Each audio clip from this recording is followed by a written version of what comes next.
pensando em retomar o teorema da aula passada. Quer dizer, nós temos a seguinte situação agora, né?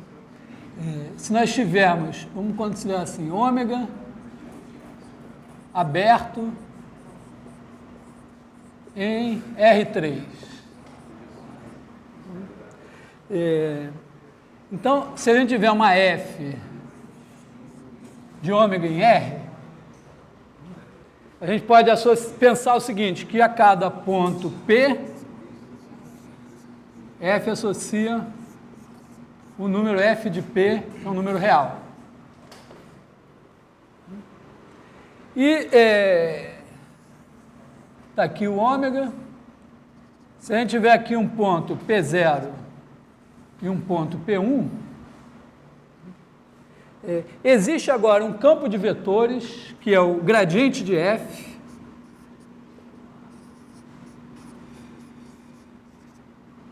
que vai de ômega em R3, é um campo de vetores, que tem a seguinte propriedade. Se eu pegar um ponto P0 e um ponto P1 e ligar por uma curva que sai de P0 e chega em P1, então eu tenho F de P1 menos F de P0 é igual à integral sobre essa curva do campo gradiente de F. Deixa eu desenhar ele mais bonito.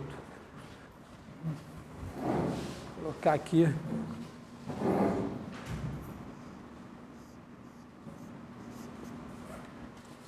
Então, eu posso olhar para o gradiente como o campo,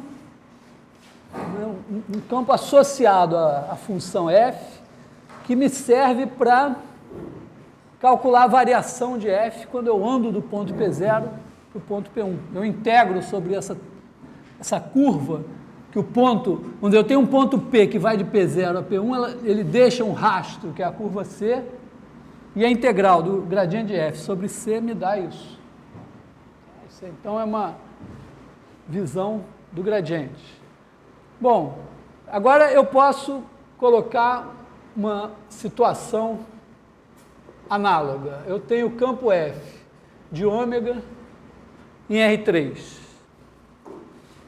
Então, eu posso pensar que esse campo F me serve para o seguinte, ele associa a uma curva C a integral sobre C do campo F. Então, em vez de pensar o campo F como um campo que a cada ponto de ômega associa um vetorzinho, eu penso que ele está ali para associar a cada curva um número, que é a integral de linha de F sobre essa curva. E aí, estou aqui no ômega. Hã? Em R3. Quer dizer, eu tenho aqui a curva C0. Então, a integral de f sobre C0 é um número. Entendeu? A ideia é pensar que o campo, ele não está ali para... Eu não estou interessado no valor do campo no ponto P. O que me interessa é a integral de linha do campo F sobre a curva C. Dada a curva C, eu tenho esse número que é essa integral. Então, eu posso dizer que, na verdade, ele está ali para isso. Essa é a minha ideia. Então, agora eu posso fazer uma coisa análoga. Eu tenho a curva C0, a única restrição que ficou do nosso teorema é o seguinte, a curva C0 começa no ponto A e termina no ponto B. Aí, quando eu pego uma outra curva, C1, que liga o ponto A e o ponto B, eu posso pegar a curva C0 e deformar até virar a curva C1, isso deixa como rastro uma superfície. É claro que se os pontos, se as extremidades não fossem iguais, esse rastro ia ter também um par de curvas aqui. Então, por isso que eu estou fixando aqui. Então, isso cria aqui uma superfície φ. Uma superfície parametrizada. E aí existe um campo de vetores, que é o rotacional de F, que vai de ômega em R3, e o que eu sei, o que esse rotacional me diz é o seguinte, que a integral sobre C1 do campo F menos a integral sobre C0 do campo F é igual à integral sobre φ do rotacional de F. Quer dizer, nesse sentido, a gente tem um teorema que é muito análogo a esse. Tá legal?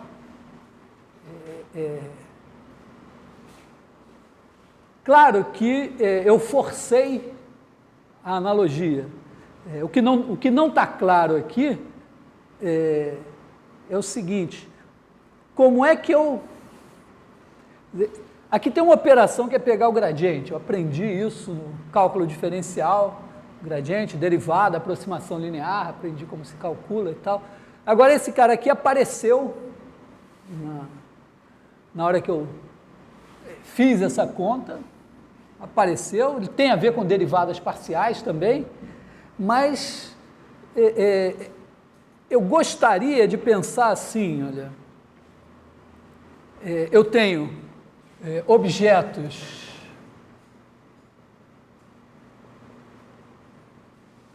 então, o objeto pode ser ponto, o objeto pode ser curva.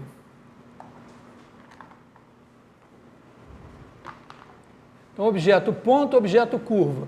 Esse é zero dimensional, esse é unidimensional. Aí eu tenho integrandos.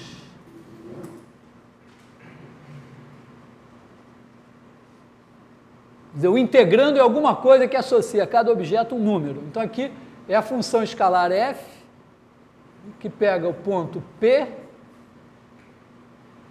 e leva em f de P. Aqui, o integrando é o campo F, que leva a curva C na integral de F sobre C.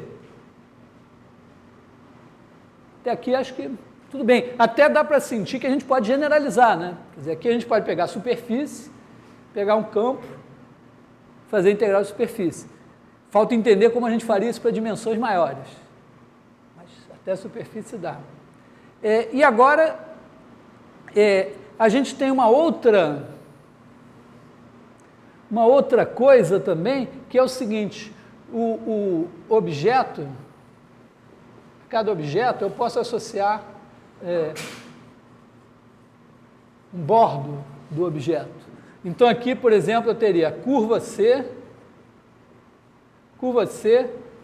saindo do ponto A, chegando no ponto B.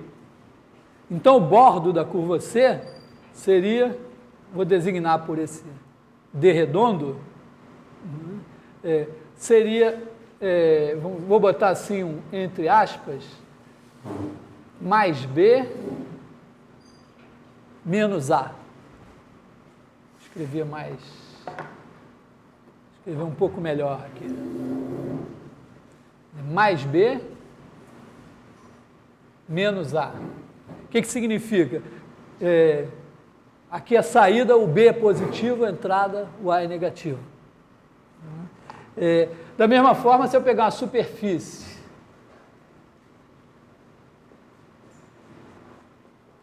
φ, aqui a curva C, a superfície φ, se ela é assim, né, aqui tem a curva C0, aqui tem a curva C1, aqui tem a superfície φ, então o bordo de φ seria, de certa forma, C1 mais C1 menos C0. Tá? Quer dizer, seria essa curva assim. Nesse sentido, agora eu posso chamar, no caso desse integrando, eu posso dizer que a derivada dele, df, é o gradiente de f. E que aqui a derivada desse cara, o df, não o f, né, a derivada dessa função aqui. E que esses dois teoremas estão dizendo o seguinte, eu tenho a integral, vamos chamar isso aqui de, para unificar, Vou trocar, vou chamar isso aqui de ômega. Isso aqui de ômega. Então, o d ômega, nesse caso, é o gradiente de f, e o d ômega, nesse caso aqui, é o rotacional de f. Então, nos dois casos, eu teria o seguinte, ó, eu tenho um objeto m, e o meu teorema me diz o seguinte, isso aqui é como se fosse a integral do fzinho no bordo dessa curva. O fzinho, a integral dele no bordo é f aqui menos f aqui. Aqui a integral do campo f no bordo da superfície é a integral no C1 menos a integral no C0. Então isso aqui me diria que a integral no bordo do objeto m de ômega é igual à integral sobre m dessa derivada de ômega. Tá legal? Quer dizer, o que eu estou fazendo aqui? Eu estou fazendo biologia do século XIX, certo? Eu estou reconhecendo espécies semelhantes e estou classificando. Eu estou percebendo aqui que existe uma certa semelhança entre esses dois teoremas e estou tornando essa diferença mais explícita, dando a mesma letra para objetos diferentes. O objeto M, uma hora é ponto, outra hora é curva. O d-ROM M, uma hora é o bordo do ponto, o bordo da curva, outra hora é o bordo aliás, o M uma hora é curva, outra hora é superfície. O bordo de M uma hora é um par de pontos, outra hora é um par de curvas. Né? O ômega é uma coisa que, vamos dizer, que associa a objetos números, e o d ômega é uma espécie de derivada. Aqui, isso tudo me parece... Tem duas coisas que não parecem claras. Né? Primeiro, como pegar esse integrando e generalizar. A gente ainda pode generalizar para superfícies, mas a gente precisa generalizar para dimensões maiores. E a outra coisa é, esse operador de derivação, não é nem generalizar. Eu preciso de alguma teoria, alguma mitologia, alguma coisa que me diga que tomar essa derivada e tomar essa derivada são casos particulares de uma mesma coisa que eu entendo. Então, isso está faltando.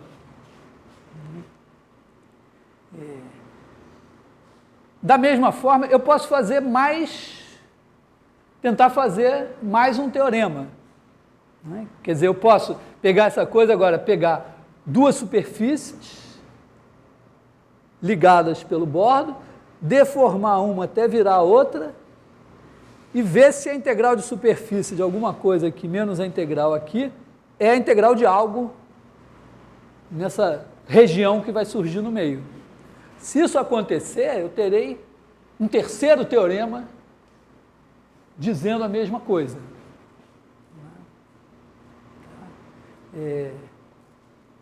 Acho que a gente pode até tentar fazer isso. Deve ser uma conta mais difícil, mas imagino que a gente possa fazer. Sei lá, vamos tentar... digamos que se a gente conseguir isso, a gente terá boas evidências de que deve ter algum fenômeno geral aí, né?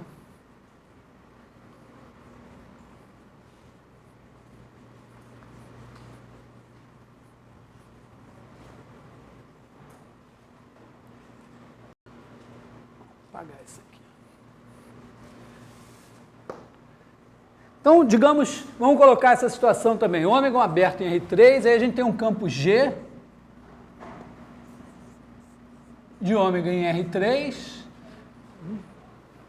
E eu vou pensar assim, né? Se eu tenho uma superfície φ, eu estou interessado na integral sobre φ do campo G.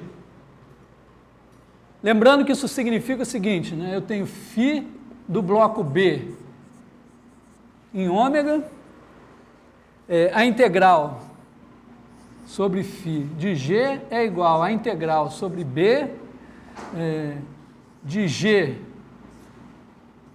de φ de ST, escalar d-rom φ, d-rom s de st, vetorial d-rom φ, d-rom t de st, ds dt. Isso fisicamente significaria o seguinte: pensa que φ parametriza uma certa superfície. Então a φ é a aplicação, aqui tem uma superfície S, está aqui o B, e aí você tem o campo G aqui, na verdade, né?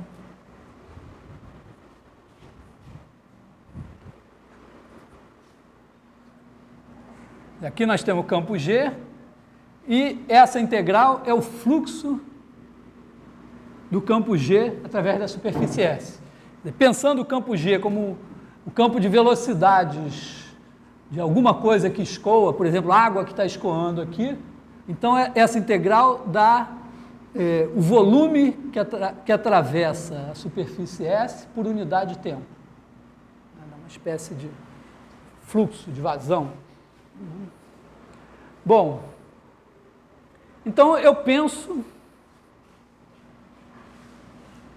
o G não como um campo que a cada ponto associa um vetor, não estou interessado no valor de G em cada ponto, mas como algo, um campo que está presente no meu espaço ambiente, e quando eu coloco uma superfície parametrizada, ele me devolve um número, que é essa integral. E aí eu vou pensar uma superfície parametrizada que vai se mover de uma posição inicial até uma posição final. De maneira que nesse movimento ela deixa como rastro um sólido parametrizado, mas um sólido. Para isso, eu vou tomar a mesma precaução que eu tomei no caso das curvas, né? Eu vou supor que as duas superfícies, vamos dizer que a superfície ao longo de todo o deslocamento mantém o bordo fixo. Talvez eu tenha que decidir o que é o bordo numa superfície, mas... Bom, vou pensar assim, de maneira mais ou menos arbitrária, mas vou pensar assim: você tem o bloco B, o bordo é essa curva fechada aqui assim. É uma misteriosa escolha. Por que o bordo vai ser assim e não de outra maneira? Na verdade, o bordo tem que ter a ver com essas quatro curvas. Quer dizer, na verdade, eu pegaria essa e somaria de alguma maneira.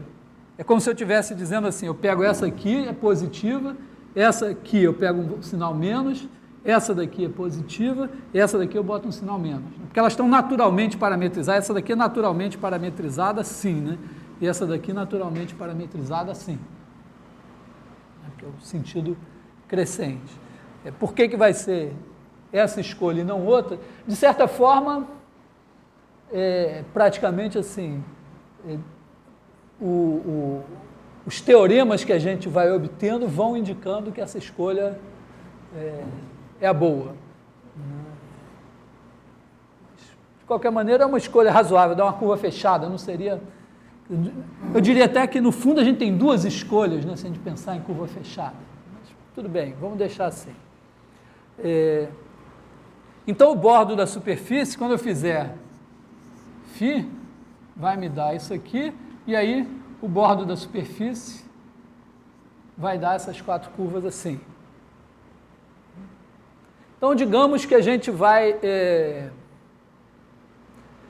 ter uma φ, vamos pensar assim, na verdade, vamos pensar φ de 0,1 vezes B em ômega. Então, aqui a gente vai ter ST φ de ST. O T tem T1 e T2. Isso aqui, na verdade, seria ST1, T2, φ de ST1, T2. Quantas vezes a φ vai ser diferenciável? Quantas vezes eu quiser. Se eu precisar da quinta derivada, ela vai ter 5 derivadas. Tá? Mais ou menos essa a ideia que eu vou usar. Bom, agora a gente precisa que os bordos coincidam. Quer dizer, repara, a ideia, em princípio, né, você tem aqui o bloco B, T1, T2, aí tem a variável S aqui, aí cada S dá uma fatia, de maneira que a Φ faria sei lá, você pegou assim um monte de folhas de papel e meio que soltou assim no ar, elas fizeram uma figura meio solta. Só que, na verdade, a gente vai exigir que todas as extremidades se mantenham iguais, né? Então, para as extremidades correspondem ao seguinte: se o B é igual a A1, B1 vezes A2, B2, uma extremidade significa fixar ou A1, ou B1, ou A2, ou B2. Se você fixou, por exemplo, aqui, você tem A1, B1, A2, B2. Fixou o A1, você tem o T2 variando e o S variando, mas fixado o A1, tem que dar tudo igual.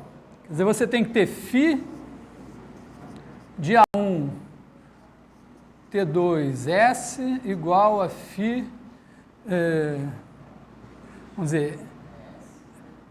vamos dizer assim, independente de S, para ficar assim mais...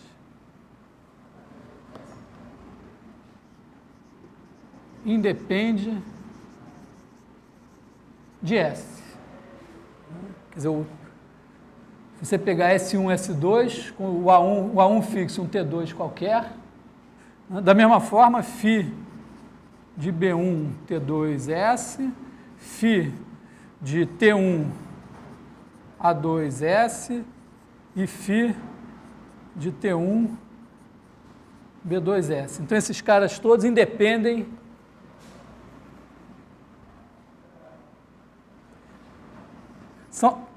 pensando assim, né? Isso é função de T2 e de S, mas só depende de T2. Né? Independem de S. Bom, aí a gente vai fazer o quê? Para cada S eu tenho uma superfície, para cada superfície eu tenho uma integral. Então, de novo eu posso pegar o número I de S. Assim, a gente pode agora dizer que φS de B em ômega leva T em φ de ST. Então, I de S vai ser integral sobre φS do campo G. E o meu problema vai ser calcular I' de S. Então, isso aqui vai ser a integral sobre B de G de φ de S T escalar dρ φ dρ T1 de ST vetorial dρ φ dρ T2 de ST integrado em relação a T, onde T tem T1 e T2. Então, vou botar aqui dt1, dt2. Então, I' de S... Quando você foi falar de integral de superfície, você se permitiu falar de parametrizações que não fossem 1 a 1, porque, para termos de integral, o conjunto dos pontos que a parametrização poderia dar problema era limitando o termos de integral para fazer diferença. Mas talvez nessa parte, não sei se seria bom ser. Acho que a gente tem que ser mais cuidadoso com o que a gente está entendendo numa parametrização, para não dar origem a bordas que criticamente não seriam bordas. Não, na verdade eu estou sendo mais... Ele está colocando a questão de que na verdade, eu defini a integral de superfície por meio de parametrização. E tem, vamos dizer, parametrizações que vão ter singularidades, vão ter coisas eventualmente ruins. Mas eu estou sendo radical. Na verdade, eu estou abrindo mão de pensar a superfície como um objeto geométrico, como um subconjunto de R3, estou pensando a superfície como uma superfície parametrizada. Assim como a curva, eu posso abrir mão de pensar uma curva como um subconjunto de R3 e pensar ele realmente como uma trajetória de uma partícula. E aí a trajetória pode ter bico, pode ter autointerseções, não tem problema, a superfície também. É claro que eu vou ter em mente que quando a parametrização é bonitinha, a imagem do bloco pela parametrização é uma superfície bonitinha. Mas eu não estou me restringindo a isso. Vou adotar esse ponto de vista. Que tem suas vantagens e suas desvantagens. Mas tem uma grande vantagem é que, com isso, eu não preciso parar para me perguntar se duas parametrizações para uma mesma superfície vão produzir a mesma integral, que é uma questão delicada. Então, eu tenho essa vantagem, eu não preciso me preocupar com isso, e eu tenho a desvantagem de ter que ficar, de certa forma, deixando implícito que, em alguns casos, isso evidentemente é verdade. Tá certo? Quer dizer, em muitos casos eu vou usar essa definição para calcular uma integral de superfície que eu penso associada ao subconjunto e não à parametrização.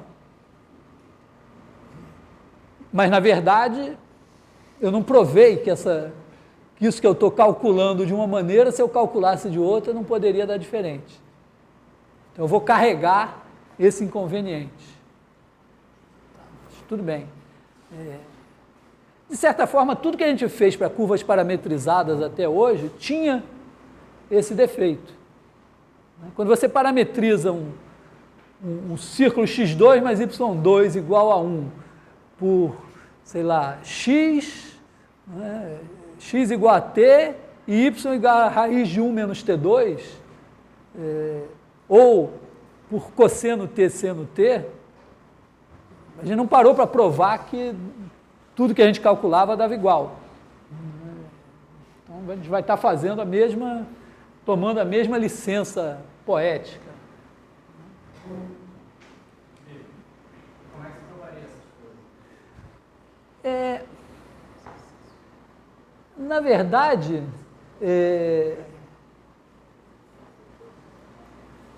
tem coisas que dependem realmente da parametrização. É claro que essas integrais têm uma orientação associada a elas. Então, quando você faz a integral de linha de uma curva, ela é associada a uma parametrização. Quando você anda para cá, dá uma coisa. Quando você anda para cá, dá outra. Quando a curva é fechada, se você der 3 voltas, dá 3 vezes o que daria com uma volta. Mas, por exemplo, não é tão fácil mostrar, acho que é um exercício já difícil, é o seguinte, você sai daqui e chega aqui, pegou uma curva que sai daqui e chega aqui, e que anda aqui em cima, nesse mesmo traço. Você fazer isso, ou você andar um pouco, depois voltar para trás e depois andar para lá, a integral vai dar a mesma. Claro que vai dar a mesma, mas provar isso é um bom exercício. Geralmente a gente faz uma coisa mais esquizofrênica ainda. No caso das integrais de superfície, a gente faz uma definição que independe da parametrização. Quer dizer, você pega a superfície e diz, bom, uma superfície é uma coisa que eu defino por meio de cartas locais, parametrizações locais bonitinhas. Aí você define a integral por meio das cartas locais e prova que essa integral independe do sistema de cartas locais. Então, você tem uma definição de integral de superfície que não depende da parametrização, está associada ao objeto superfície. Muito bem.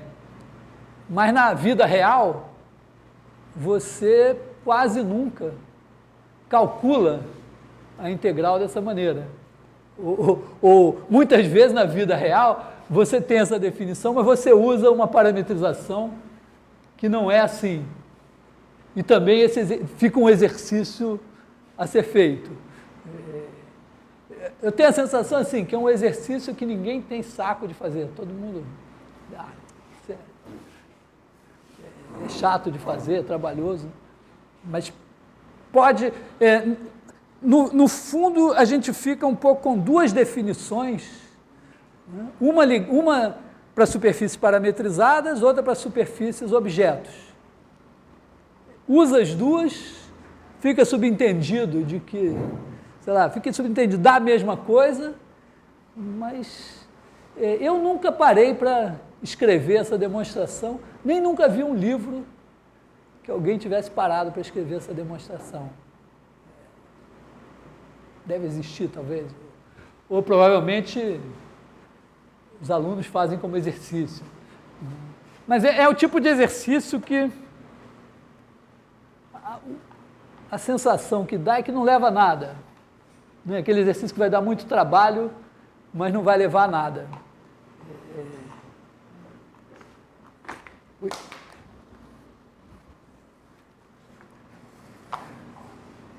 Bom, então vamos calcular essa derivada. Vou dar uma pausa. Bom, voltando então. Então, temos que calcular essa derivada. Derivada em relação a S. Olha só, isso aqui funciona da seguinte... Isso aqui é um determinante, né? Quer dizer, isso aqui é o determinante que tem esse vetor e esse vetor. Cada um deles depende de S. Então, isso funciona como um produto de 3 vetores. É como se eu tivesse o seguinte, ó, determinante de U de S, V de S, W de S. Estou pensando o determinante como uma coisa trilinear, uma forma trilinear alternada. A derivada disso é como a derivada... Se eu derivar isso em relação a S, isso vai me dar o produto do primeiro pelo segundo, pelo terceiro, mais o primeiro pela derivada do segundo, pelo terceiro, e mais o determinante do primeiro pelo segundo, pela derivada do terceiro. Tá legal? Então, fazendo isso aqui, a gente vai ter 3 termos. Então, vamos escrever isso. Isso vai dar integral sobre B do determinante. O primeiro vai dar, a derivada disso aqui em relação a S, vai dar G'. Eu vou tirar os S, as variáveis S e T, para diminuir um pouco o tamanho da coisa. G' de φ, determinante de G' de φ, aplicado na derivada de φ em relação a S, agora com as derivadas de φ em relação a T1 e T2. Mas, eu também vou esquecer os dt1 e dt2. Vou ter um segundo termo que é a integral sobre B do determinante de G de φ. Aí eu vou ter a derivada segunda aqui, né? d2φ, dρ S, dρ T1, dρ φ, dρ T2. E mais um terceiro termo, que é a integral sobre B do determinante de G de φ dρ φ, dρ T1, e a segunda derivada, dρ 2 φ,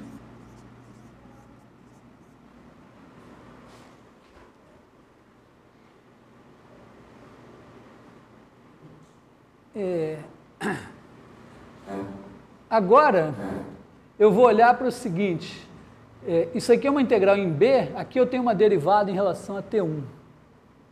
Essa integral em B eu posso escrever como integral em T2 e integral em T1.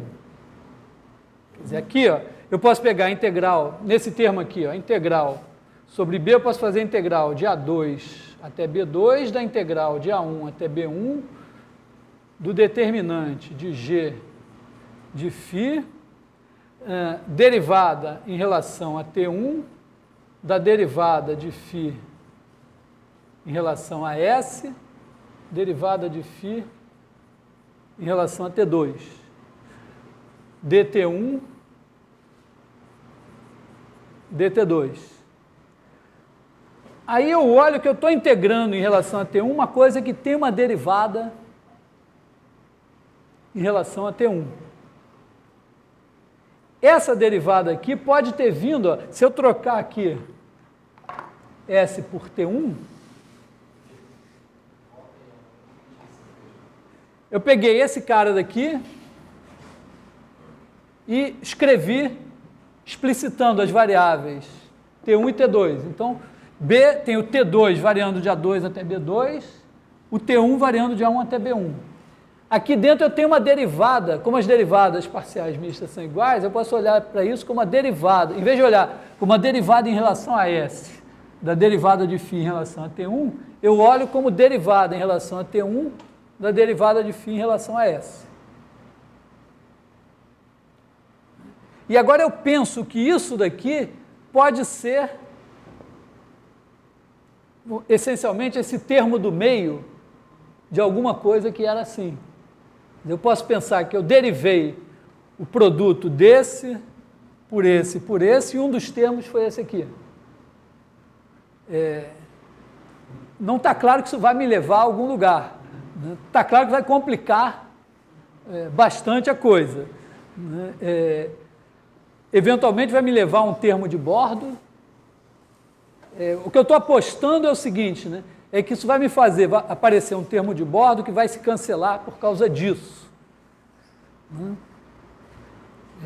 Quer dizer, no bordo, essas coisas independem de S. Então, se tiver uma derivada de S no bordo, dá zero. Então, o termo de bordo pode cancelar. Mas aqui vão aparecer mais dois termos. Quer dizer, uma integração por partes aqui vai me produzir mais dois termos. Se eu fizer a mesma coisa aqui, claro, se eu faço aqui, vou ter que fazer aqui também, vai me fazer aparecer mais dois termos, e vou ter que torcer muito, eventualmente, para que coisas se cancelem e tal. Mas, de certa forma, se eu vou fazer essa conta, é porque eu devo ter feito antes e deve ter chegado em algum lugar. Normalmente, eu imagino que na história da matemática, pessoas fizeram milhares de contas, algumas não deram em nada e nunca mais o cara falou no assunto. E algumas deram em alguma coisa. É meio feito, me lembrei dos monstrinhos do Alien. Não sei se vocês viram esse clássico. O Alien tem uma hora que tem um clone que encontra as tentativas que deram errado. Então, nós vamos... Suponho que vai dar certo. Então, vamos ver. Esse aqui a gente deixa, né? Já está bonitinho. O que esse negócio vai produzir? Vamos abrir um rascunho aqui.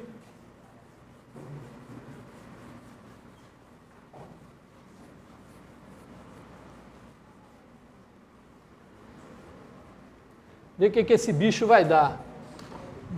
Então, isso aqui pode ter vindo do seguinte, ó, a derivada em relação a T1 do determinante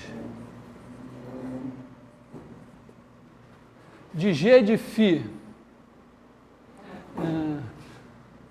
D-ROM φ, D-ROM S, D-ROM φ, D-ROM T2.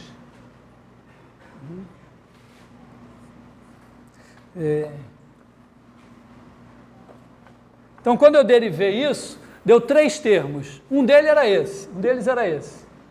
Os outros 2 eram menos o determinante da derivada desse, que é G' de φ, D-ROM φ, D-ROM S, D-ROM φ, D-ROM S, D-ROM φ, D-ROM S, não, D-ROM φ, D-ROM T1, né? D-ROM φ, D-ROM T2 e menos o determinante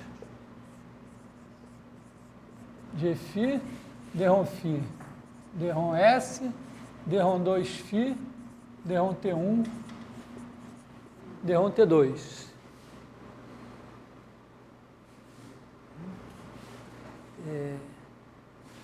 Isso daqui vai aparecer no lugar desse bicho aqui, integrado sobre B. Então, eu vou ter integral sobre B disso daqui. E depois esse daqui, eu também posso pensar que eu derivei em relação a T2, porque a minha ideia aqui é integrar em relação a T1 a T2, porque eu estou em B, que tem variáveis T1 e T2. Então, eu posso olhar para esse como uma derivada em relação a T2 do que tem cá. Então, eu tenho ainda mais o determinante, a derivada em relação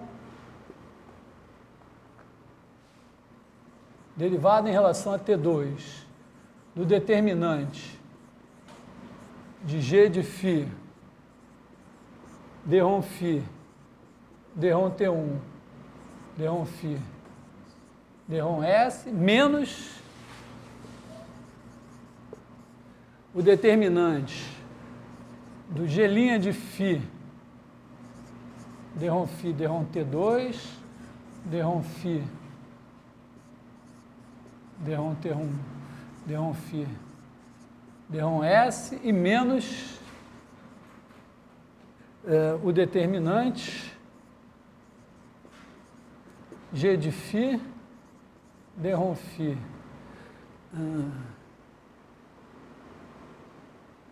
aqui é o D-ROM 2φ, né? Que esse daqui já estava aqui, né? D-ROM 2φ, D-ROM T1, D-ROM T2, D-ROM φ, D-ROM S. Bom, pelo menos eu olho e tem uma coisa aqui que cancela, né? Esse com esse. Porque aqui é só uma troca de ordem de 2 vetores. Então, pelo menos esse aqui já morreu com esse. Esse termo daqui e esse termo daqui são muito parecidos com esse, né? Talvez a gente possa agrupar. E a minha esperança agora é que esse cara daqui e esse daqui vão desaparecer. Por exemplo, esse daqui vai me dar, olhando isso como integral de A2 até B2, da integral de A1 até B1 disso, isso vai me dar isso em B1, né? Vai me dar o determinante G de φ de S, T1, T2, D-ROM φ, D-ROM S, de S, T1, T2, D-ROM φ, D-ROM T2, de S, T1, T2, em T1 igual a 1, T1 igual a B1, DT2. Aí o que acontece? Quando eu tenho T1 igual a B1 ou T1 igual a 1, esse cara se anula. Porque a minha φ, quando eu fixo um ponto do bordo, quer dizer, eu fixo o T1 igual a 1 ou T1 igual a B1, isso não varia com S, então a derivada em relação a S dá zero. Então esse aqui desaparece. Ou seja, esse cara daqui vai sumir. Pelo mesmo motivo, integrando agora, primeiro em A2 até B2 e depois em A1 até B1, esse daqui também vai desaparecer. Então, esse daqui, olha só, olha para essa integral aqui, a integral sobre B. Então a integral sobre B é a integral de A2 até B2 desta derivada em relação a T1.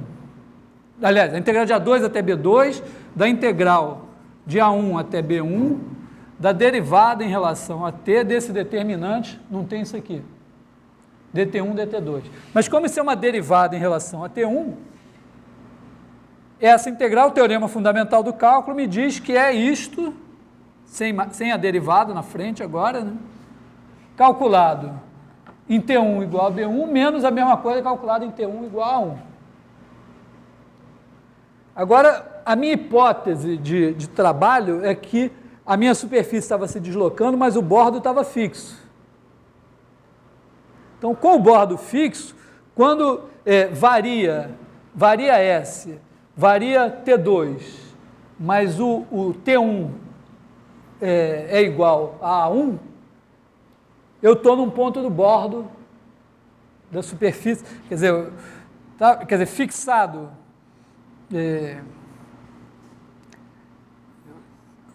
Fixado um valor de S, né, eu tenho aqui A1, B1, A2, B2. Então, se eu fixar A1, o T2 está variando aqui.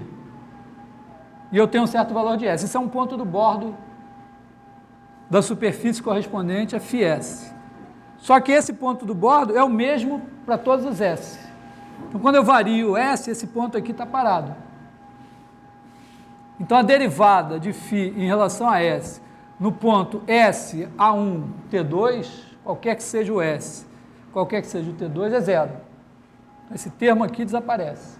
É zero, então ele mata esses dois caras e mata toda essa integral aqui. Eu posso fazer a mesma coisa com esse daqui. Aí, eu vou, em vez de integrar primeiro em relação a T1 e depois em relação a T2, eu integro primeiro em relação a T2, uso o teorema fundamental do cálculo, e esse cara vai zerar. Então, esses dois caras também desaparecem. Então, no final das contas, me restam três termos parecidos, né?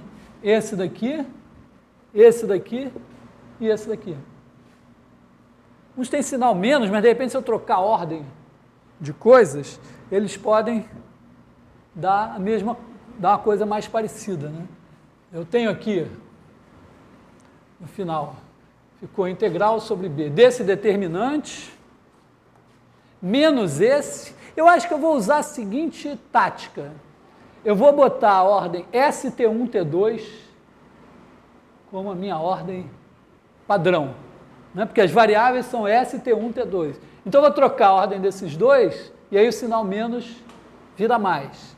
E aqui, também, né? Eu vou trocar o S com o T1, depois troco com o T2, depois troco o T2 com o T1, troquei 3 vezes, o menos vira mais. Então, aqui vai aparecer mais o determinante de G' de φ. G' de φ não. Determinante de dρφ, dρs.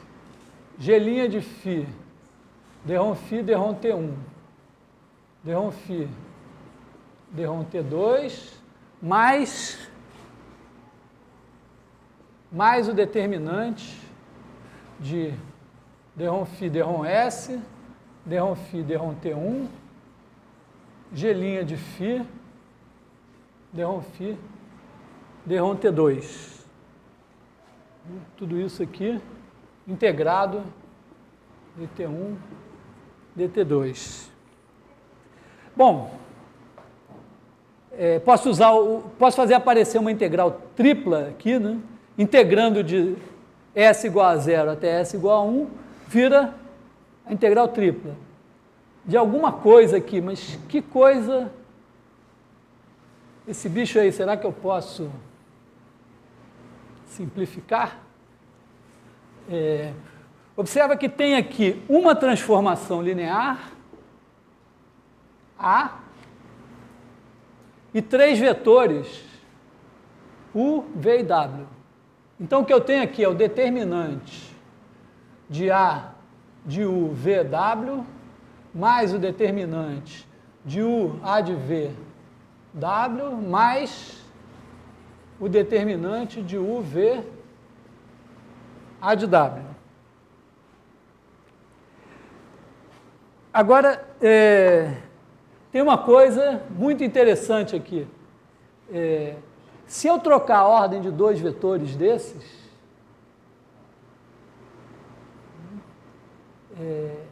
o que vai acontecer? Por exemplo, se eu trocar o V com o W aqui, o que acontece? Será que troca o sinal? Isso depende linearmente de U, porque depende linearmente de U aqui, depende linearmente de U aqui, depende linearmente de U aqui. O que acontece se eu trocar? Vamos trocar U com V, acho que é mais fácil. Se você trocar U com V, aparece o determinante de A de V, U, W, mais o determinante de V, A de U, W, e mais o determinante de V, U, A de W. Esse daqui é menos esse. Esse daqui é menos esse. E esse daqui é menos esse. Então, é a mesma coisa com o sinal trocado. E claramente, isso tem uma simetria. Quer dizer, se eu trocar a ordem de 2, troco o sinal. Resultado, fazer isso daqui é fazer uma forma trilinear alternada em R3. E o espaço das formas trilineares alternadas em R3 tem dimensão 1. Então, a gente tem uma forma trilinear alternada padrão, que é o determinante, e todas as outras são múltiplos do determinante. Então, eu posso garantir que existe um número alfa, isso daqui é igual a um certo alfa determinante de U, VW. Quer dizer, para qualquer, existe um alfa tal que, para quaisquer U, V e W, isso aqui é igual a isso. Tá? Porque é trilinear alternado em R3. E esse alfa eu calculo facilmente, porque se eu botar aqui E1, E2, E3, isso aqui dá 1. Então, ó, e se eu botar E1, E2, E3, vai me dar A11, A21, A31, 010, 001, mais 1, 00, A12, A22, A32, 001, mais 100, 010,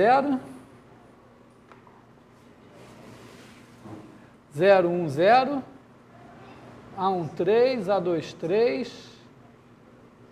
A33,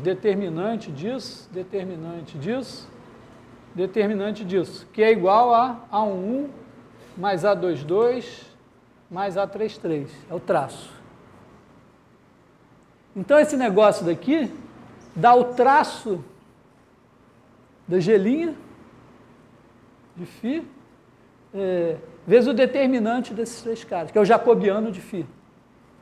O determinante, Dρ φ, Dρ S, Dρ φ, Dρ T1, Dρ φ, Dρ T2, é o jacobiano de φ. Quer dizer, isso aqui vai me dar o seguinte: integral sobre B do traço de gelinha de φ vezes o determinante de Dρ φ, Dρ S D-ROM-Φ, D-ROM-T1, D-ROM-Φ, D-ROM-T2, DT1, DT2. Está ficando bom, ó, porque se eu integrar em S, eu tenho aqui o jacobiano de Φ. Φ, não se esqueçam, né, que a gente tem aqui o bloco B, agora tem aqui a variável S, então isso cria um bloco, e a Φ transforma esse bloco na região que vai ser varrida pela superfície quando se deforma. Então, essa Φ parametriza essa região. Na verdade, repara que vai aparecer uma integral volumétrica parametrizada. É bastante razoável, né? Porque quando um ponto se desloca no espaço, ele cria uma curva, mas é uma curva parametrizada, ela pode ter autointerseções. Da mesma forma, quando a gente tem uma curva se deformando em outra curva, ela pode se deformar, você pode ter uma curva assim, que se deforma numa curva assim, que no meio disso vai criando uma superfície toda cheia de autointerseções. Então, da mesma forma aqui, uma superfície se deforma em outra, pode criar uma região sólida, mas com autointerseções.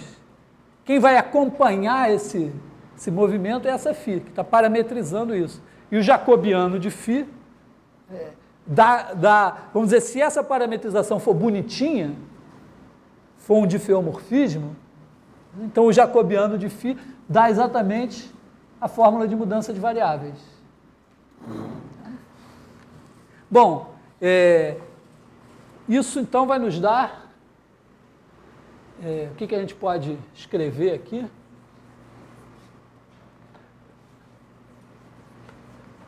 O traço da G, da G', né? A G' tem, repara, o campo de vetores G tem G1, G2 e G3. Então, o traço de G',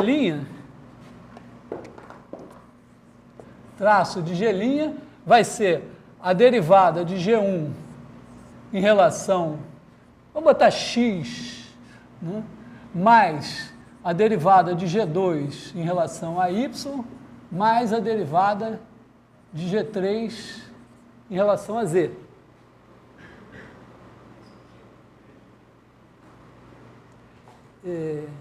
Então, o que a gente vai ter, digamos que a gente fizesse essa integral tripla, fizesse a integral de 0 a 1 aqui. Então, a gente vai ter a integral sobre φ1 do campo G menos a integral sobre φ0 do campo G, vai ser a integral de 0,1 sobre 0,1 vezes B, desse cara daqui, que eu vou usar essa notação assim, ó. Isso aqui é d-ROM x, d-ROM y, d-ROM z, escalar G1, G2, G3, que vai ser notado assim, nabla vetorial, escalar G. Então aqui a gente teria... Agora você vai fazer que, você outra vez, I de 1 menos I de 0. eu estou usando aqui que I de 1, que é a integral de G sobre φ1, menos I de 0, que é a integral de G sobre φ0, é igual à integral de I' de 0 a 1, que é a integral de 0 a 1 disto aqui. Então, é a integral sobre 0,1 vezes B daquilo que estava lá, que é esse nabla escalar G, calculado em φ de S T1, T2, multiplicado pelo jacobiano de φ em S T1, T2, ds, dt1, dt2.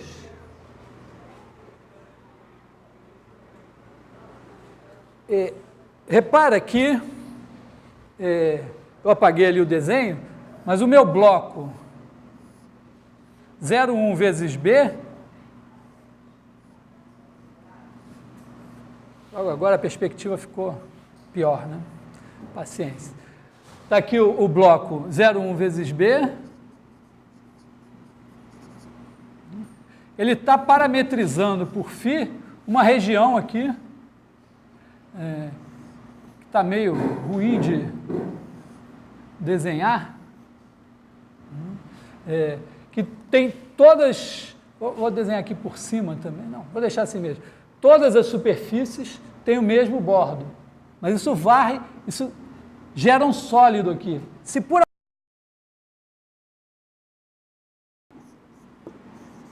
desse cara que eu chamaria de divergência de G.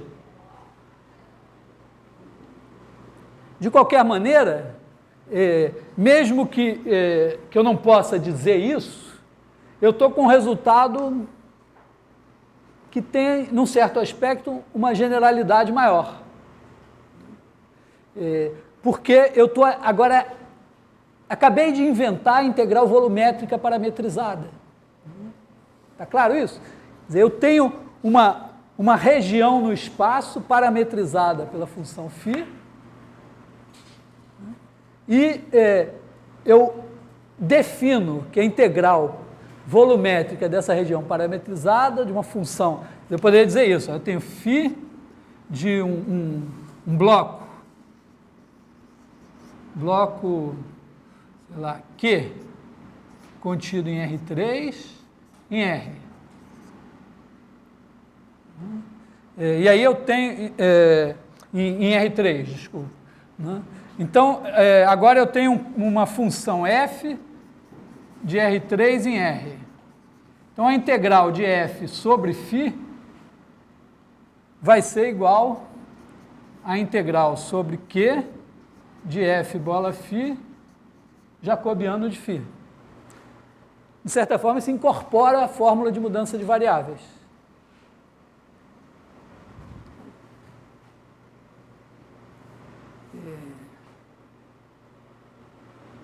E, bom, nós estamos agora com um teorema que diz de novo isso, né?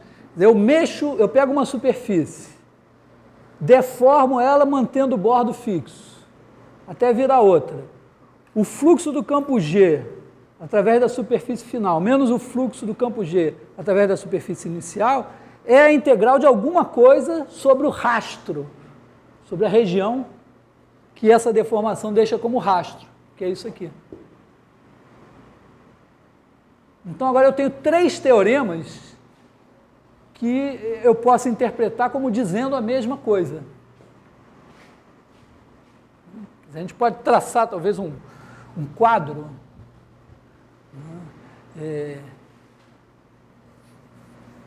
apagando isso aqui. Tudo.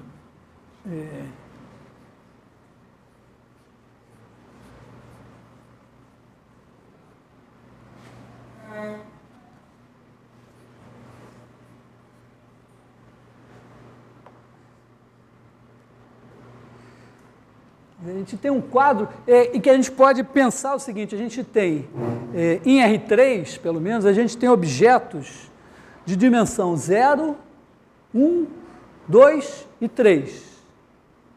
A gente tem maneiras de associar números a esses objetos por meio de integrais. E a gente tem a cada objeto de dimensão k, a gente pode, de certa forma, associar um objeto de dimensão k-1, que é o bordo dele. E tem um operador meio misterioso, né? 3 misteriosos operadores de derivação, que em cada situação eles aparecem e eles me relacionam a integral, vamos dizer, o que eu calculava no bordo com a integral da derivada na parte cheia. Vamos colocar assim. Quer dizer, vamos pensar assim, vamos botar a dimensão. A gente tem dimensão 0, 1, 2 e 3. Aí a gente tem objeto. A gente tem ponto, curva, superfície,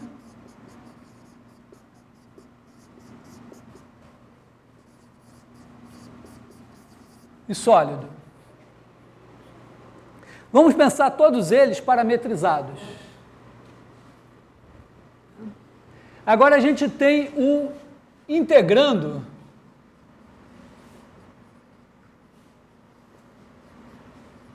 para simplificar a nossa vida, vamos pensar o ômega como sendo o R3. Então aqui a gente tem uma função f de R3 em R. Aqui, qual é a operação?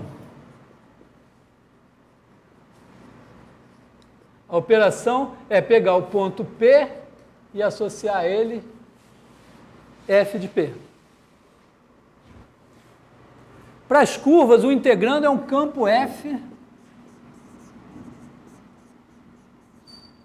de R3 em R3. E a operação é pegar a curva C e associar ela à integral sobre C do campo F. Para as superfícies, vou mudar o nome, vou botar G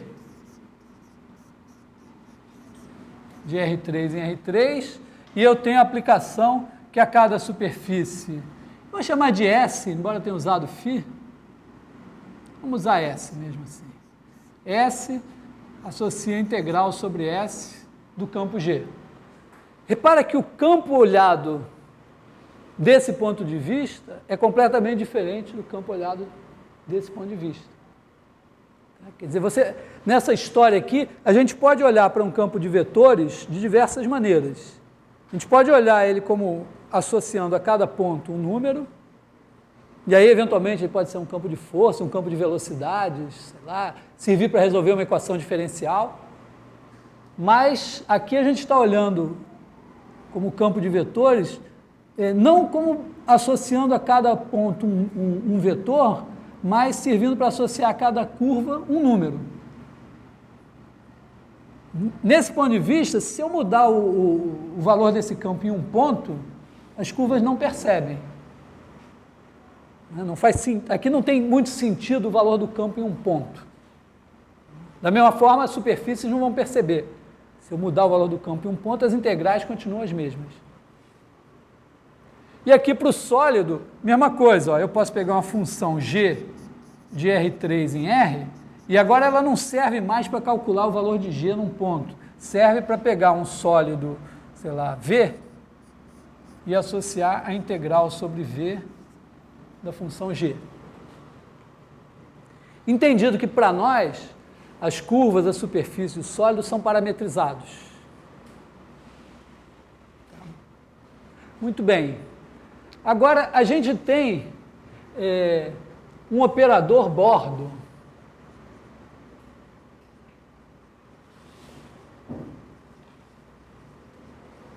Que eu não defini muito bem, mas está claro que ele pega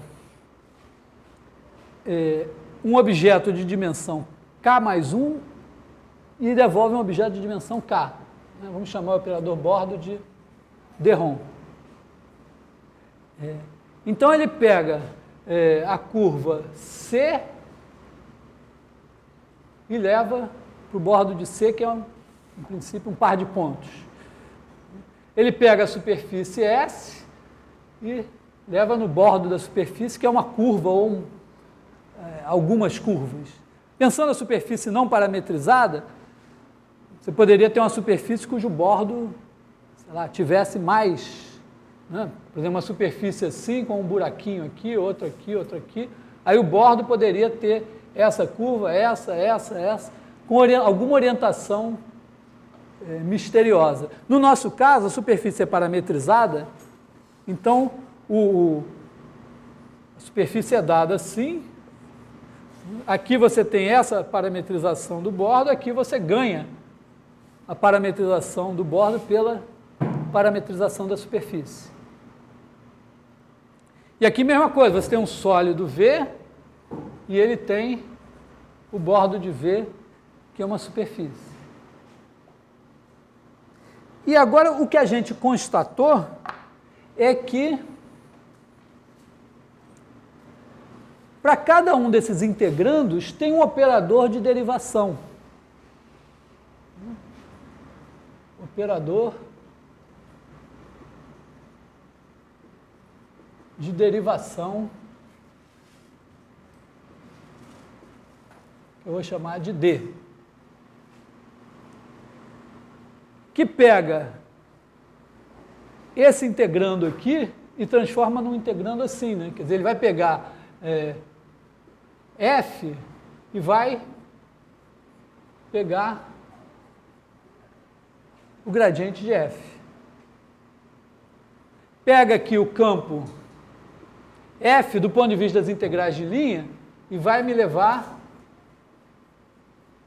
para o rotacional de f. E pega o campo g do ponto de vista das integrais de superfície e vai me levar para a divergência de g.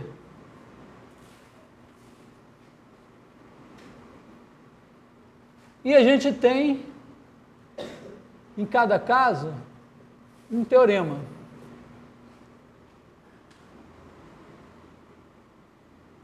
O primeiro me diz que a integral,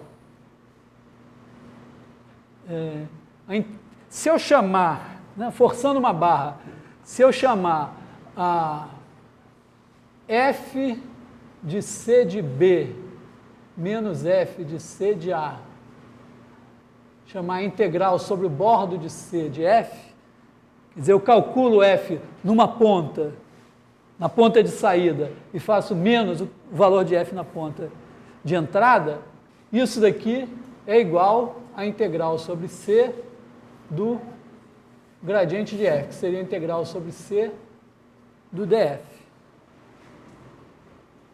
O segundo, isso é o teorema fundamental do cálculo. Esse aqui é o teorema fundamental do cálculo. O segundo teorema é o teorema de Stokes. Se eu disser que a integral, se eu entender que a integral sobre C1 do campo F menos a integral sobre C0 no campo F deu a integral no bordo de S do campo F, o teorema está me dizendo que isso aqui é a integral sobre S do rotacional de F, que é igual à integral sobre S do df. Isso é o teorema de Stokes. E agora o teorema que a gente acabou de ver, a gente pegou a integral sobre S1 do campo G menos a integral sobre S0 do campo G. Isso daqui foi a integral sobre o bordo do sólido do campo G. E isso deu a integral sobre V da divergência de G, que é a integral sobre V do dg, que é o teorema da divergência, ou teorema de Gauss-Ostrogradski. Se eu chamar cada um desses... Isso é como se eu te dissesse o seguinte, se eu chamar o meu objeto de M, usar a letra M para designar todos esses objetos, chamar a letra ômega para designar os integrandos, é como se eu estivesse dizendo o seguinte, eu integro um ômega sobre o bordo de M e eu obtenho a integral de um d ômega sobre M. Todos esses teoremas estão dizendo isso.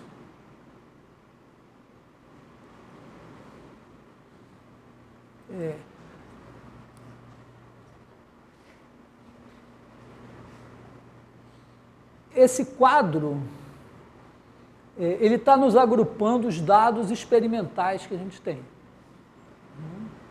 A gente tem o teorema fundamental do cálculo, esse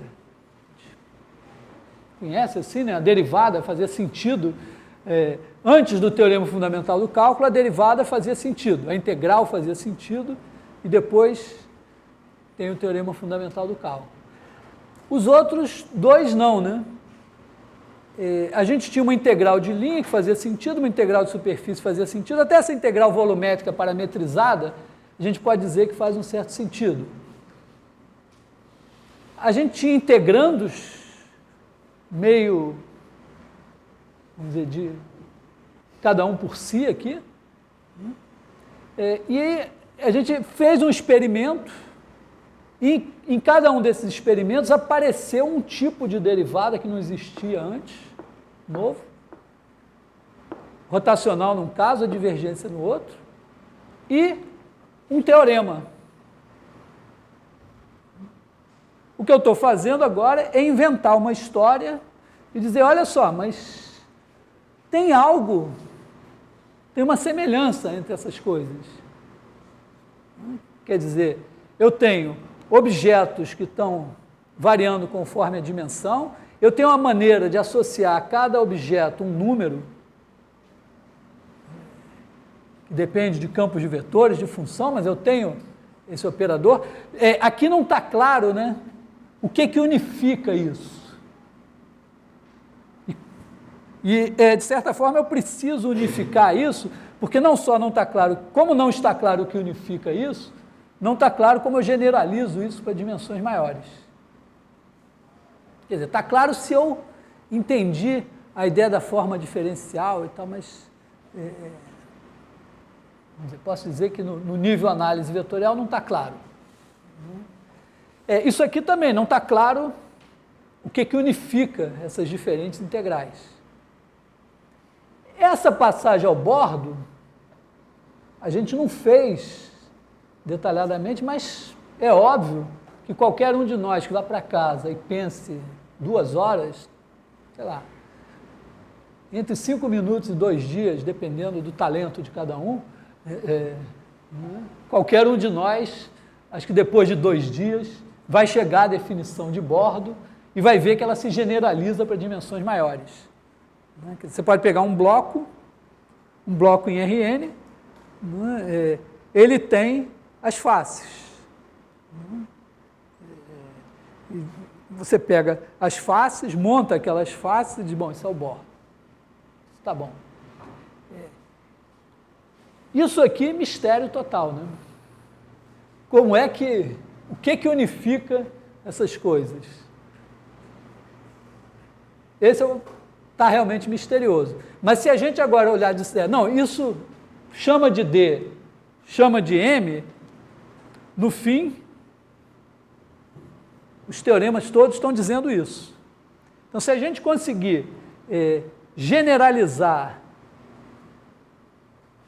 esse integrando para dimensões maiores e conseguir entender essa operação de derivação, ou generalizar ela para dimensões maiores, a gente deve ter um teorema geral, que vai dizer, você pega um objeto M de dimensão K qualquer, ele tem um bordo que tem dimensão K-1. Aí você pega um integrando de ordem K-1, integra sobre o bordo, esse integrando tem uma derivada, e se você integrar essa derivada sobre o objeto, você recupera a integral no bordo. Tá? Isso pode ser entendido assim, ou entendido que o bordo é a diferença entre 2 objetos de dimensão K-1, que quando você deforma um no outro, geram um objeto de dimensão K. Foi assim que a gente obteve os teoremas. Então, de certa forma, o nosso curso todo consiste em organizar melhor isso, entender melhor isso, fazer contas e, principalmente, ver como essas coisas estão relacionadas com uma série impressionante de situações físicas. Esses teoremas que eu tirei aqui de pura abstração, eles nascem junto, né, com a eletricidade, magnetismo, o estudo da mecânica dos fluidos, da transferência de calor. Praticamente todas as equações da física matemática clássica estão ligadas a esses teoremas, elas são formuladas por meio desses teoremas. Então, também faz parte desse curso a gente dar um apanhado nessas aplicações. Mas não são só aplicações físicas, tem também um monte de questões topológicas que estão ligadas a essa história daqui. Já começou a aparecer no Teorema de Stokes, porque a gente sabe, né, a gente viu que um campo de vetores ele é conservativo se a integral sobre um caminho fechado é sempre zero. Ora, o teorema de Stokes diz o seguinte: se o rotacional do campo é zero e um caminho fechado é bordo de alguém, então a integral sobre o caminho fechado é zero. Você tem aqui uma curva fechada que é o bordo de uma região S. E a gente tem o rotacional de F igual a zero. Então, C é igual a bordo de S. Então, a integral sobre C de F é igual à integral sobre S do rotacional de F. Quer dizer, ou seja, se o rotacional for zero e toda curva fechada for bordo de alguma superfície, então o campo é conservativo. Mas, se o rotacional for zero e existirem curvas fechadas que não são bordo de nenhuma superfície, então a gente não pode garantir que o campo é conservativo. Ou seja, o fato de os campos que têm rotacional zero serem ou não conservativos, automaticamente, depende da topologia da região onde você está trabalhando. Essencialmente depende de existência de buracos. E essa existência de buracos tem uma certa sutileza. Se você estiver no plano, se tiver um buraco aqui, não tem mais jeito. Essa curva aqui não tem como ter uma superfície da qual ela seja bordo. Mas se você estiver no espaço e tirar um ponto, você tem a curva aqui, a superfície dá a volta. Então significa que no plano, se você tiver um campo que o rotacional é zero, você não tem como garantir que, se for o plano menos um ponto, esse campo é conservativo. Mas no espaço menos um ponto, se o rotacional é zero, o campo é conservativo.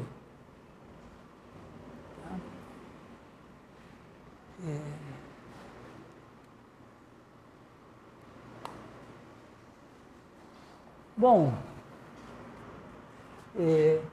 agora tem coisas, além de tratar problemas de física, de ter essas coisas topológicas, a gente pode demonstrar alguns teoremas de matemática só com isso. Por exemplo, o teorema fundamental da álgebra e o teorema de Brouwer. Eu acho que a gente pode dar uma primeira... atacar uma primeira situação assim. Teorema fundamental da álgebra ou teorema de Brouwer? É a mesma demonstração.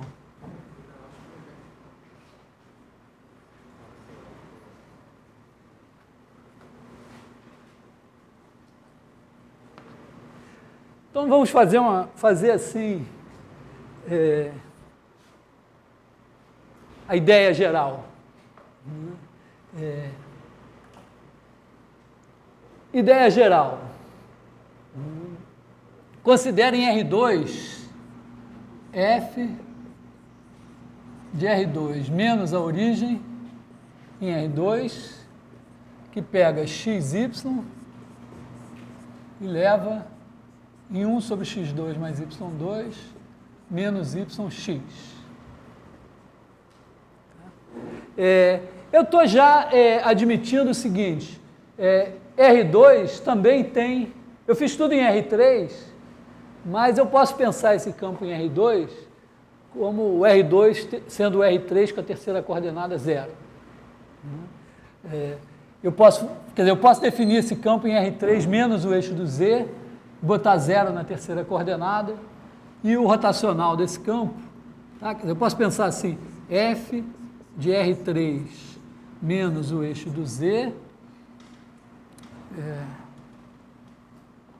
em R3, que leva x, y, z, em 1 sobre x2 mais y2, menos y, x, 0. E aí esse campo rotacional desse cara, é só calcular, vai dar 0, 0, 0.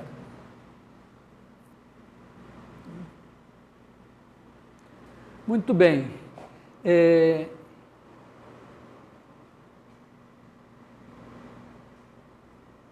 Então, tem uma coisa que que a gente pode tirar do nosso teorema, é o seguinte: assim como eu fiz para extremidades fixas, eu posso fazer para curvas fechadas. Imagina que eu tenho uma curva fechada C0, uma curva fechada C1, e eu deformo a C0 na C1, mantendo sempre a curva fechada. Quer dizer, eu faço uma homotopia H de 0,1 vezes AB, na região ômega, onde eu tiver, que pega ST e me leva em H de ST, que é igual a C índice S de T. Então, quando eu faço S igual a 0, eu tenho a curva C0, quando eu faço S igual a 1, eu tenho a curva C1. E supõe que as curvas são sempre fechadas, quer dizer, H de SA é igual a H de SB para todo S. Então, a mesma demonstração do teorema de Stokes funciona nesse caso. A gente fez o teorema com a deformação assim. Agora eu estou dizendo que o teorema vale com a deformação assim. É exatamente a mesma conta, porque a demonstração disso dependeu de uma integração por partes e que, a certa altura, na hora que a gente faz a integral por partes, o fato desse cara daqui estar fixo e esse cara estar fixo faz com que alguma coisa cancela. Aqui, o fato de começar e terminar sempre no mesmo lugar vai dar também um cancelamento. Então, o fato importante aqui é o seguinte: eu tenho a integral sobre C1 no campo F, menos a integral sobre C0 do campo F, vai ser igual à integral sobre H, que é a superfície parametrizada, do rotacional de F, que é 0. Ou seja, se eu tiver um campo que tem rotacional 0, a integral sobre essa curva é igual à integral sobre essa curva quando uma se deforma na outra. Isso aqui nos diz, então, vamos dizer, dá uma certa substância a seguinte observação.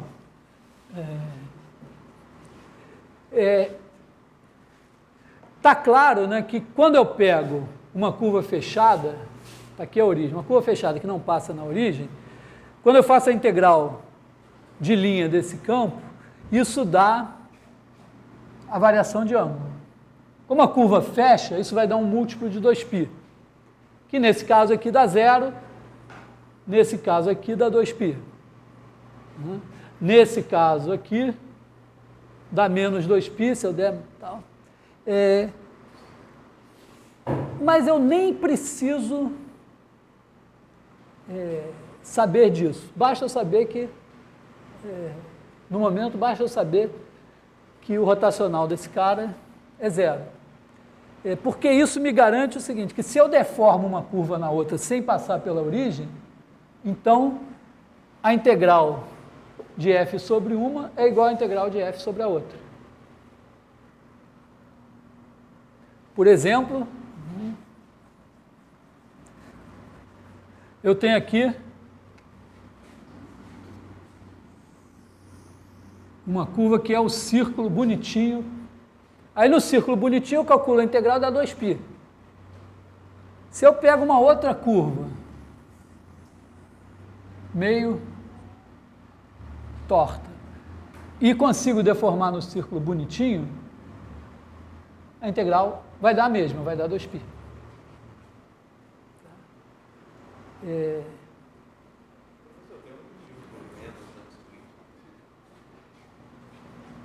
Tem, porque, na verdade, esse campo funciona assim. Olha. Eu pego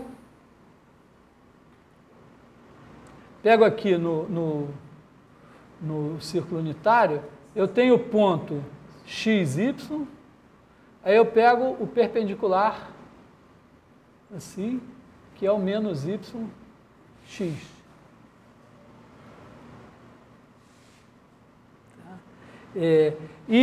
Se eu calcular, se eu pegar esse campo, se eu fizer uma curva percorrendo esse círculo e multiplicar o vetor velocidade escalarmente por esse cara é unitário. Então, se o vetor velocidade aponta para cá, ele vai ser assim, multiplicado pelo unitário da direção, vai dar a norma desse. Se ele apontar para cá, está multiplicado pelo unitário na direção contrária, vai dar menos a norma desse. Então, essencialmente, multiplicar escalarmente por esse cara sobre o círculo unitário significa que eu vou estar medindo o comprimento positivamente se eu andar no sentido trigonométrico e negativamente no sentido horário. Agora, uma observação para todos. Esse exercício tem que ser feito. Cada um na intimidade do seu lar, ou sei lá, na biblioteca, tem que pegar esse campo aqui, estudar e conhecer ele como se fosse os dedos da mão esquerda, ou da direita. Não sei. Não, da esquerda. Da direita é o outro, que é o correspondente dele em R3.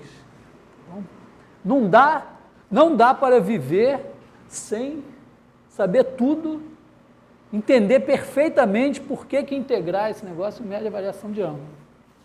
Não dá para viver, não dá para ser matemático, não dá para entender nada de funções de variáveis complexas se você não entender isso.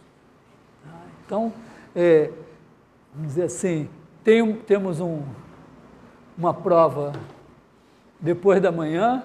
A partir de sábado, vocês podem passar o fim de semana, sábado, domingo, só estudando esse cara daqui. Fundamental. Então, uma das coisas que não é evidente, assim, claro, a gente está vendo geometria, se você estudar isso direitinho, parar para pensar e tal, você vai ver que esse negócio está medindo a variação de ângulo. Então, quando você integra sobre uma curva fechada, dá um múltiplo de 2π.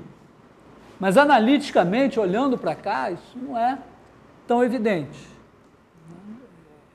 Eu não posso partir agora desse princípio.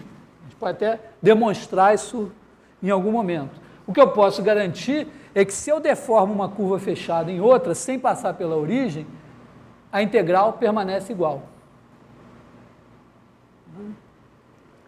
Muito bem. Vamos ver como funciona a demonstração do teorema fundamental da álgebra a partir daqui. Pega um polinômio, P de Z, vamos dizer que ele é Z elevado a N, mais alguma coisa, né? N maior ou igual a 1. E vamos mostrar que isso tem uma raiz complexa. Então, a ideia é a seguinte, você olha aqui o plano complexo, está aqui a origem, e aqui o plano complexo, está aqui a origem. E olha o P como uma transformação daqui para cá.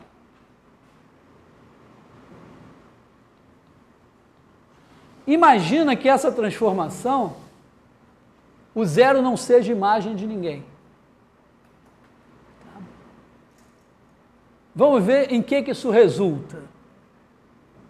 Observa o seguinte, Z elevado a N mais a N menos 1, Z elevado a N menos 1 mais a zero. Bom, vamos supor que N é maior ou igual a 1 e que a zero é diferente de zero. Então, o A0 está aqui. Quando Z pequeno, quem manda é o A0. Então, vamos pegar aqui um círculo pequenininho de centro na origem e vamos olhar para a imagem dele. A imagem dele vai ser alguma coisa aqui pertinho do A0. Essa curva facilmente a gente pode deformar no ponto a zero sem passar pela origem. Ora, a curva que é constante igual a zero, se eu calcular a integral de linha de qualquer coisa, vai dar zero. Então, essa curva aqui eu deformo em um ponto sem passar pela origem, logo a integral desse campo sobre essa curva dá zero. Agora, quando o módulo de z é grande, manda o z elevado a n. Isto significa o seguinte, que quando z é grande, se eu pegar um círculo aqui de raio grande, botando a escala, reduzindo um pouco a escala aqui, eu tenho z elevado a n, que é o quê? É esse círculo aqui, quer dizer, muda agora, é um círculo de... Se esse raio aqui é r, o raio aqui é r elevado a n, e quando eu percorro esse círculo uma vez, esse daqui é percorrido n vezes. Se eu fizer a integral de linha desse campo sobre o círculo percorrido n vezes, é uma conta trivial, dá 2n vezes π. Só fazer a conta. Ocorre que eu posso deformar o z elevado a n mais, vamos botar assim, isso daqui é um q de z. O q de z é pequenininho. Então eu tenho z elevado a n e aqui é o q de z. Então isso aqui é o p de z. O q de z é pequeno em relação a z elevado a n. Então eu posso andar daqui. Eu posso fazer o seguinte, eu posso fazer uma h, vamos parametrizar essa curva por t, né? Vamos parametrizar a curva, vamos fazer o seguinte, ó, h, vamos primeiro parametrizar essa curva daqui, né? Aqui a gente faz r é elevado a it, com t variando de 0 a 2π. Aí a gente faz o seguinte, h de st é igual a r é elevado a it elevado a n, que é esse z aqui elevado a n, mais s vezes o q de E elevado a IT, que é pequeno. Como esse daqui é muito maior do que esse, o S varia de 0 a 1, de R vezes esse cara aqui, vamos escrever aqui. R vezes E elevado a IT. Então, quando S varia, quando S é 0, eu estou fazendo essa curva. Quando S é 1, eu estou fazendo o P dessa curva. Mas, claramente, né, como esse Q é pequeno, eu não passo pela origem. Então, eu faço uma deformação de uma curva na outra, sem passar pela origem. Logo, a integral de linha, né, a integral de linha do campo F, vamos chamar de, sei lá, C de t igual a P de R é elevado a IT. E C til, vou chamar isso aqui, C1, né? C1 e C0 de t é igual a R é elevado a IT elevado a N. Então, a integral sobre C1 do campo F menos a integral sobre C0 do campo F é igual a 0. Só que essa daqui é 2nπ. Logo, a integral sobre C1 é 2nπ. Ocorre o seguinte, estava aqui o A0. O A0 deve estar lá dentro, né? Porque eu aumentei tanto. O A0 nessa escala aqui deve estar colado no zero, mas digamos que ele ainda está aqui, assim, o A0. Se eu não passo pela origem, Então, se eu variar R de 0 a... Se eu variar R de 0 a Rzão e T de 0 a 2π, eu parametrizo a imagem desse círculo aqui. Com R pequeno igual a 0, eu tenho a curva que se reduz a esse ponto. Com R pequeno igual a Rzão, eu tenho essa daqui. Se eu nunca passo pela origem, eu deformei uma curva na outra. Então a integral dá igual, só que essa é 0 e essa é 2nπ. Então isso não pode acontecer. Tá? Então isso demonstra o teorema fundamental da álgebra. Essa demonstração está aqui, é um pouco erudita, de uma ideia extremamente óbvia, né? Quer dizer, você tem uma curva fechada, se você tem uma curva fechada em R2 menos a origem, existe um número inteiro que é o número de voltas que ela dá em torno da origem. E esse número não varia se eu deformo a curva sem passar pela origem. Então o que eu estou dizendo é que se o polinômio não se anula, eu posso deformar uma curva que visivelmente dá 0 voltas em torno da origem e uma curva que visivelmente dá n voltas em torno da origem. O que eu fiz aqui nessa demonstração erudita foi limpar essa afirmação de que existe evidentemente um número de voltas. Na verdade, eu nem usei que essa integral dá sempre um múltiplo inteiro de 2π. Eu simplesmente mostrei que ela começa em 0 e vai para um número diferente de 0 se o polinômio não se anular. Tá? Bom, isso é a demonstração do teorema fundamental da álgebra, mas é uma ideia bastante geral, né? Quer dizer, se eu fizer uma aplicação desse disco aqui, e eu souber, quer dizer, o que eu tenho como subproduto dessa história? Eu pego o disco aqui, no plano. Aí eu faço uma aplicação dele no plano e a imagem é uma certa curva aqui. Se essa curva dá uma volta, ou um número de voltas não nulo em torno da origem, tem um ponto aqui que é elevado na origem.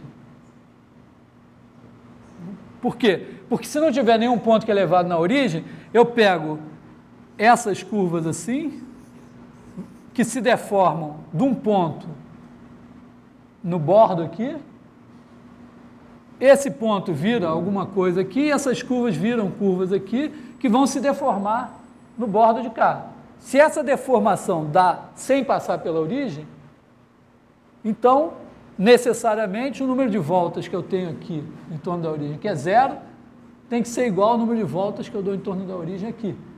Se esse não é 0, isso não é possível. Repara que provavelmente, né, que certamente o ângulo sólido pode ser usado para fazer a mesma coisa em R3. A gente pode usar o ângulo sólido para medir se uma superfície dá ou não uma volta em torno da origem, se ela envolve ou não a origem. E, obviamente, se eu deformar uma superfície em outra, sem passar pela origem, o número de voltas que uma dá em torno da origem tem que ser igual ao número de voltas que a outra dá em torno da origem. Então, essa mesma demonstração, essa mesma ideia tem que valer em R3. Então, tem também essa linha de aplicações interessantes desses teoremas que a gente também tem que entender. Agora, com certeza, tem que ter uma intimidade bem grande com essa forma de variação de ângulo e com a forma do ângulo sólido. Isso, realmente, cada um tem que sentar, estudar, tentar entender esse negócio em detalhes, esmiuçar, para realmente olhar para isso e dizer, isso aqui eu entendo. Você tem que entender isso tão bem quanto entende a equação do segundo grau.